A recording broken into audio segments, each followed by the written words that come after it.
সংবিধান সংস্কার কমিশনের প্রধান অধ্যাপক আলী রিয়াজ বলেছেন, সংস্কার কাজ এগিয়ে নিতে রাজনৈতিক শক্তিগুলোর সংকল্প থাকতে হবে। বাংলাদেশকে এগিয়ে নিতে ঐক্যমতকে ধারণ করতে হবে। জনগণ ও রাজনৈতিক দলগুলো গণতান্ত্রিক ব্যবস্থা, নাগরিক অধিকার, ক্ষমতার বিকেন্দ্রীকরণ চায়।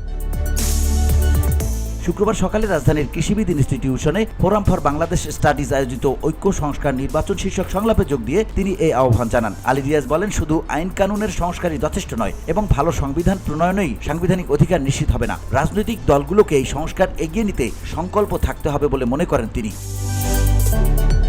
তিনি আরো বলেন, এমন একটি রাষ্ট্র ব্যবস্থা তৈরি করা দরকার যেখানে জবাবদিহিতা হবে প্রাথমিক ভিত্তি। কেননা জবাবদিহিতা না থাকলে কোনো অবস্থাতেই আপনি মানুষের মানবিক মর্যাদা প্রতিষ্ঠা করতে পারবেন না। আজকের পরিস্থিতিতে গণতান্ত্রিক সংগ্রামের পর্যায়ে উপস্থিত হয়েছি মন্তব্য করে সংবিধান সংস্কার কমিশনের প্রধান বলেন, ঐক্যের বিষয়টা কিসের ভিত্তিতে, কিসের ঐক্য চাই আমরা, সেটা নির্ধারণ করা দরকার প্রথমেই। ঐক্যের জায়গা হলো কেবলমাত্র অতীতে ফ্যাসিবাদের বিরুদ্ধে বা ব্যক্তিকেন্দ্রিক স্বৈরতন্ত্রের বিরুদ্ধে যে লড়াই, সেটা ঐক্যের সূচনা মাত্র। যে প্রশ্নে আমাদের ঐক্যের জায়গাটা তৈরি করা দরকার সেটা হলো বর্তমান পরিস্থিতির পরও একটি জবাবদিহিমূলক রাষ্ট্র ব্যবস্থা, নির্বাচনী ব্যবস্থা যেটি আসলে জনগণের মতামতের প্রতিফলন ঘটাতে পারে। এমন একটি ব্যবস্থা যেখানে ক্ষমতার এককেন্দ্রীকরণ ব্যবস্থা অসম্ভব হয়ে পড়বে এবং প্রতিষ্ঠানগুলো সার্বিকভাবে তাদের দায়িত্ব পালন করতে পারবে। VOD Bangla news desk.